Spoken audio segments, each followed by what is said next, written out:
Welcome to hour number 2, live right here on this Tuesday on the early line on SportsGrid. He is Joe Raineri. I am Ben Stevens. It is October. It's a lot of playoff baseball coming your way with a doubleheader once again in the National League. We changed venues for the first time in the MLB postseason. We will head up to Queens at Citi Field. The Mets and the Phils tied at a game all. We'll head down to San Diego in the Southern California rivalry, where there's a lot of bad blood spilling over after game number 2. Also tied at a game apiece. In fact, Joe, in all 4 of our division sets around the MLB postseason, we are tied at a game all. Not just October baseball. We'll talk a little bit about the NFL at the conclusion of Week 5, entering Week 6, the injury updates, the roster decisions that must be made. And we'll take an early look at a college football slate on Saturday that is as good as you will see. All of that in this second hour.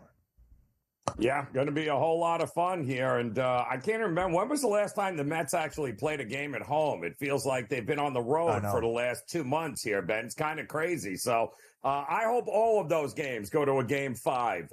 Nothing would be better for Major League Baseball.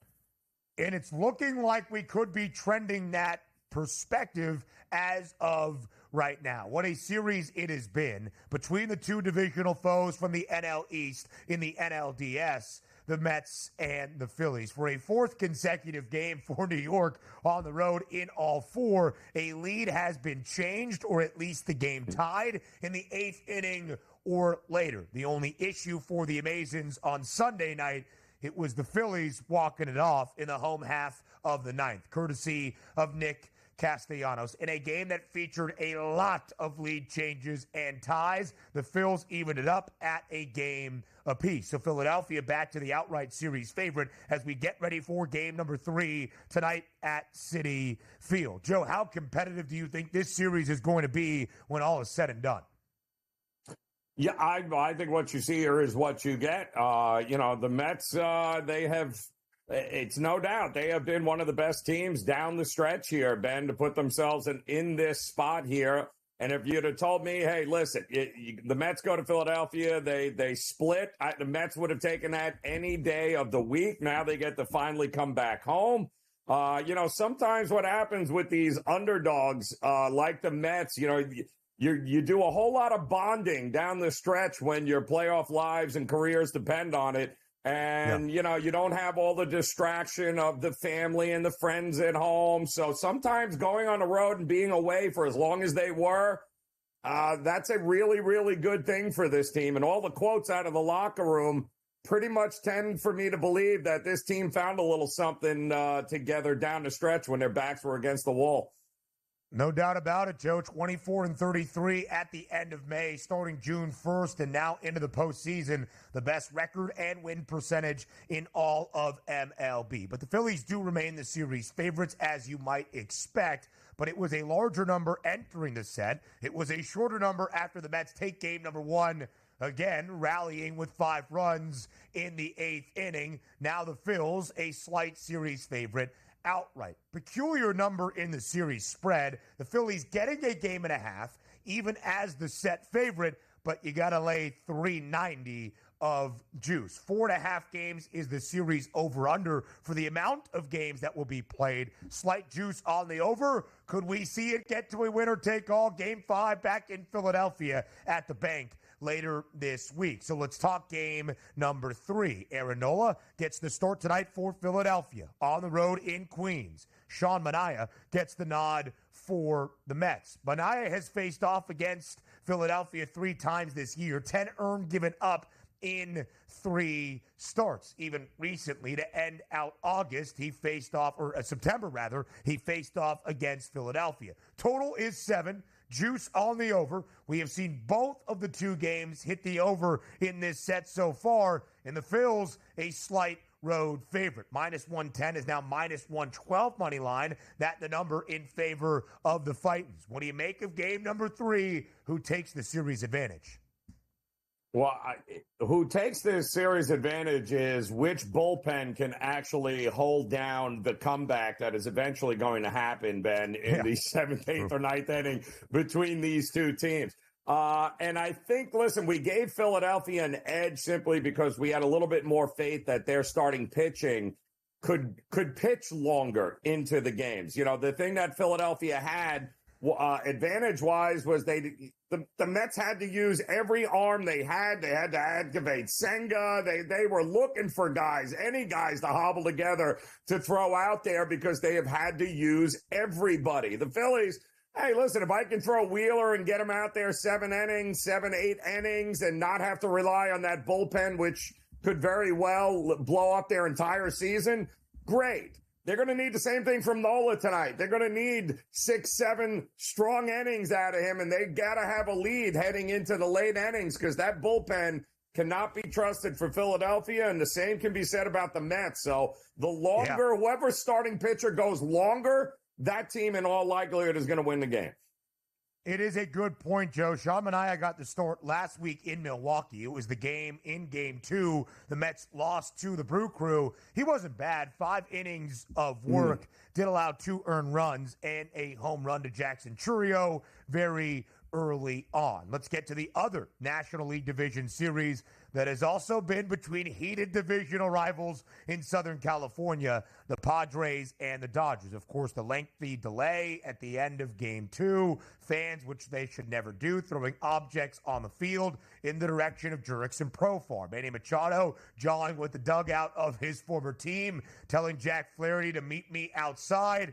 Listen, we've got some juice here in October, but San Diego was dominant in Game 2. 10-2 the victory for the Padres. They mashed 6 home runs as a team. Jackson Merrill getting involved. A home run and 3 ribbies in the game. Fernando Tatis, 2 long balls in the game. Fernando Tatis in this series, Joe, 5 for 8 at the plate. 2 homers, 3 RBIs, 2 doubles, 5 runs scored. So San Diego has evened the set as they return home, and now they're the series favorites. We'll show you why, because of how substantial the line is in favor of the Padres, with Michael King on the bump for Game 3 in just a minute. But, Joe, do you agree? Should the Padres be favored to win the National League Division Series over the Dodgers? Absolutely, they should. Look at this. Look at the starting pitching matchup tonight. Michael King versus, come on, people. The 6 home runs in that game for the Padres, right? A 10-2 absolute demolishing. And they had to do it on the road, hostile environment when, boy, oh boy, it would have been easy to fold. But they didn't. They didn't because they have a better bullpen. They have better starting pitching. And the argument can be made, lineups 1 through 9, both these teams very capable. What separates these two teams? The pitching, and the pitching is clearly in favor of the Padres, who head home now. They have the better bullpen, and they certainly have the better starter on the mound tonight. And that's the story, Joe. Michael King gets the nod tonight for San Diego. The Padres are greater than $1.50 favorite at home against the Dodgers. You might be thinking, well, Walker Buehler's out there. He's one of the staples of this starting staff. Oh, boy. Not this year, as he has tried to respond from multiple injuries in a 2-year absence. San Diego is correctly the strong home favorite tonight in Game 3. Yeah, then they should be, Ben, in a big, big, big way. 1-6 in 16 starts this season with nearly a 6 ERA for Walker Buehler. Yeah, I'm good. I'm good with laying $1.50 with the Padres. And look at this, though. Here's what's really intriguing. Again, we'll hit on all of this later on in our third hour. San Diego, the series favorite, the favorites to take a series lead in Game 3, and yet still trail L.A. in the National League pennant prices. There is some value. Got a breaking news insider on the show, our MLB insider, Craig Mish, here to set the stage for another day in the MLB postseason with all 4 division series tied at a game apiece. Craig, also the host of Newswire, he'll have more continued reaction into the Jets' decision behind the dismissal of Robert Saleh. Craig, I really thought that might have been you breaking the news instead of Schefter wins out, huh? Not in the NFL, but this shouldn't be breaking news to anyone. The best bet now on the board is taking the Jets at home on Monday Night Football. That coach bounce is real. That coach bounce is real. You get that thing up to 3 points on Monday night, put it in now. I don't think you're going to get even 2.5 going into Monday night. I mean, usually college sports, pro sports, managers, and any time this happens, the players want to show that it wasn't them that was the issue. It was the guy up top. I am telling you now, that becomes, I think, one of the best bets of the week is taking the Jets against the Bills. I know it sounds crazy, but I mean, historically speaking, this is more than a 50% win, which is something you got to take. And maybe that's why the decision was made ahead of a huge divisional duel on Monday in MetLife. The Jets currently a 2.5-point underdog. All right, Craig, again, we will continue our breaking news. I know you will do the same on Newswire, but let's dive into October baseball going around the MLB postseason. A recap of the doubleheader of the American League division sets from yesterday and a preview of a doubleheader of Game 3s in the NLDS on this Tuesday evening. We do all of that in the daily basis.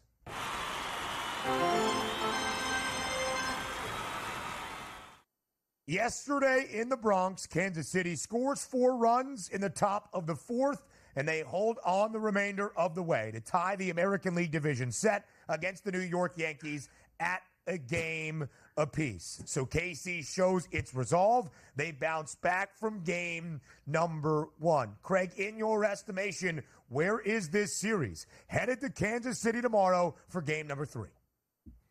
Kansas City could easily win this thing. I don't think there's any question. This is a very similar script to the last few Yankee postseasons. Look, they could get by without a doubt, but Aaron Judge has stopped hitting. I mean, they've been an all-or-nothing team for so long, Ben, and nothing is going to change all of a sudden in the postseason here. I do like some of the additions that they have. Obviously, Jazz, adding him at the trade deadline was a fantastic move for him, but even he last night said that the Royals got lucky after the game. My goodness. Okay, well, here we go. We're going back to Kansas City for the next 2. We've seen it before. Whoever the Yankees have played, first round, second round, they've had their issues getting hot in October. Their offense does not appear to be all that hot right now. They played much better, of course, offensively in Game 1 and Game 2, but I expect the Royals to fight them right to the end here. It's interesting, Craig, how it's changed over the years in baseball when it comes to quality starting pitchers. And the Tigers and Skubal, who are now, I mean, give Hinch credit, right? They go to a game 5. You gotta face Skubal again. Good luck, Guardians. But outside of the one true ace, what was the best pitcher in this series, and who do you give the advantage to? In which series? In Detroit, Cleveland? In Tigers, Guardians. It's like, yeah. What do we got? The same. Yeah, no, listen, I was here a few weeks ago, and, again, we were looking at the odds. The Tigers were not in the playoffs, and I said that they had the best weapon going into the postseason. That's still the case, Joe. If you have one starting pitcher that is an ace that can get 6 innings of outs, that's the team to back. So this does not surprise me. And, Joe, I think you are right. I think this is going to go down to 5 games. And then who would you take in Game 5 knowing that Skubal was going to pitch? And, by the way, who would you take in Detroit's next series if it was against Kansas City or the Yankees, knowing that Skubal's going to go Game 2, Game 5, and probably Game 7? You would take Detroit again. So, look, Detroit is a live possibility to go all the way here. And so is any team. It is a tournament at this point. Detroit does not have a second starting pitcher. They've been sort of piecing things together, doing a good job. The back end of their bullpen has been excellent. They were very fortunate, of course, to get to Class A the way that they did yesterday. That doesn't happen very often. In fact, I think that's the first 3-run home run he's ever given up or something like that. But this is what the postseason is. It's fun. It's a tournament. It's March Madness in October. Expect the unexpected. I expect that to continue.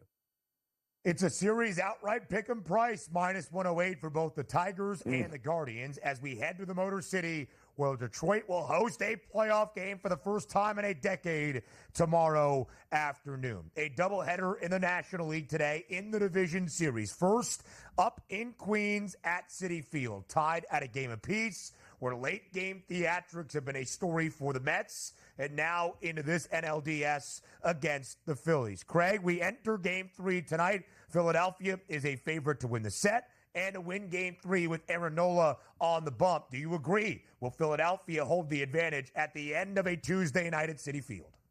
think this is going the distance, but I do like the Mets tonight. Sean Manaea has been excellent since September. He's had one bad start. He's come up big in almost every game that he has pitched for them.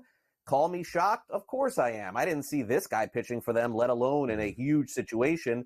Philadelphia still has the edge for the series, guys. Their home field advantage is better than anybody's in Major League Baseball, but in this one-game set tonight, I do think the dog, again, is live. I think the Mets have a great shot to win tonight. So how about the dog in San Diego? It's a much larger number in favor of Michael King and the Padres, who blanked the Astros last week in 7 innings of work, striking out 12. Craig, on display tonight is really the story of this series. The pitching edge the Padres have. It's why they're a strong series outright favorite, even in front of the preseason World Series favorites, the LA Dodgers. Yeah, give me, it's been over, under, sort of the shift back and forth in these series. I understand that there are 2 good pitchers tonight, especially King on San Diego. I'm not necessarily buying it. Give me the over in this game tonight. I think the hitters are going to be really fired up with all the things that happened in the last game. I see some runs being scored tonight.